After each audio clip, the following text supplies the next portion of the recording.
पटना में जो विपक्षी दलों की बैठक हुई है, असदुद्दीन ओवैसी ने इस बैठक पर निशाना साधा है।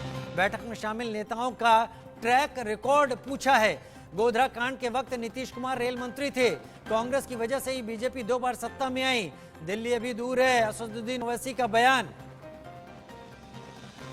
कांग्रेस की वजह से ही बीजेपी 2 बार सत्ता में आई, दिल्ली अभी दूर है, असदुद्दीन ओवैसी का बयान।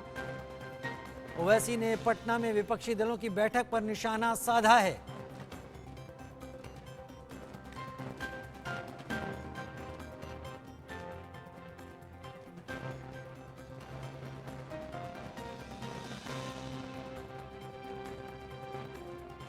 एआईएमआईएम अध्यक्ष असदुद्दीन ओवैसी ने, क्योंकि वो शामिल नहीं हुए थे इस बैठक में,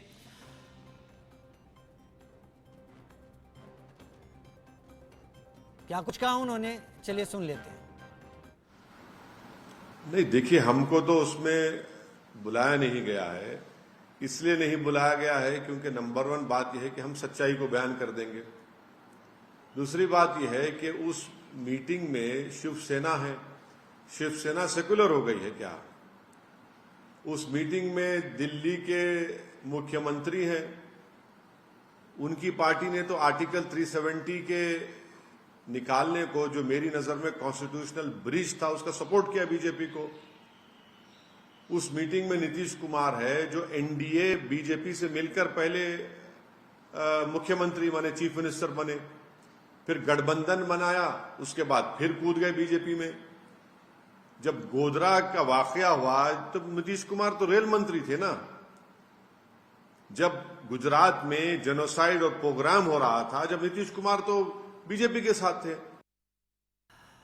पटना में विपक्षी मीटिंग के बाद आम आदमी पार्टी ने कहा है कि अध्यादेश पर कांग्रेस अपना रुख साफ करे, नहीं तो उसके साथ किसी बैठक में शामिल नहीं होंगे। इतना ही नहीं, पटना में हुई प्रेस कॉन्फ्रेंस से पहले अरविंद केजरीवाल दिल्ली के लिए रवाना हो गए। दिल्ली पहुंचकर आपने स्टेटमेंट जारी कर कांग्रेस को केंद्र सरकार के अध्यादेश पर रुख साफ करने को कहा। आम आदमी पार्टी की ओर से कहा गया कि जब तक कांग्रेस अपना रुख साफ नहीं करती, तब तक आम आदमी पार्टी कांग्रेस के साथ किसी बैठक में शामिल नहीं होगी। बयान में कहा गया कि केंद्र सरकार के काले अध्यादेश को हराना बहुत जरूरी है। पटना की बैठक में शामिल 15 दलों में से 12 दलों का प्रतिनिधित्व राज्यसभा से है। कांग्रेस को छोड़कर सभी 11 दलों ने केंद्र के अध्यादेश को लेकर आपका समर्थन किया है। सभी 11 दलों ने यह कहा कि वे राज्यसभा में इसका विरोध करेंगे।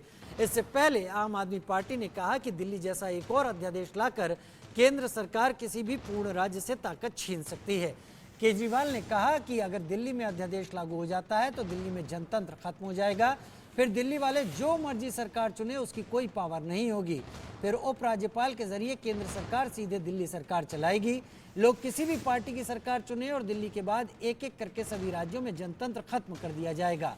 केजरीवाल ने कहा कि वो दिन दूर नहीं जब प्रधानमंत्री 33 राज्यपालों के माध्यम से सभी राज्य सरकारें चलाएंगे।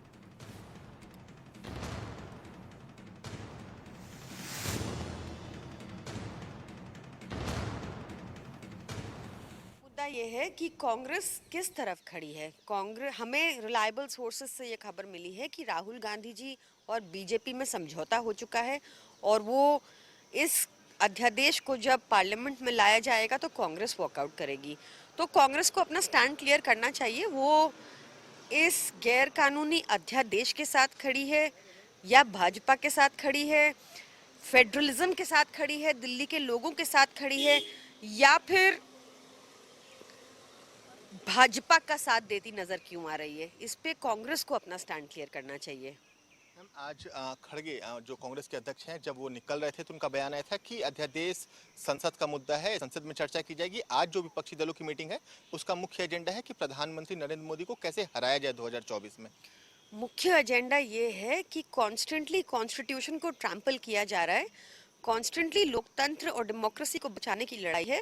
तो ये एक बहुत क्लियर केस है जहां पर कॉन्स्टिट्यूशन को रौंदा गया है, एक कॉन्स्टिट्यूशनल जज बेंच के ऑर्डर जजमेंट को पलटा गया है गैर संवैधानिक अध्यादेश द्वारा। तो कांग्रेस को इस पर अपना स्टैंड क्लियर करना चाहिए।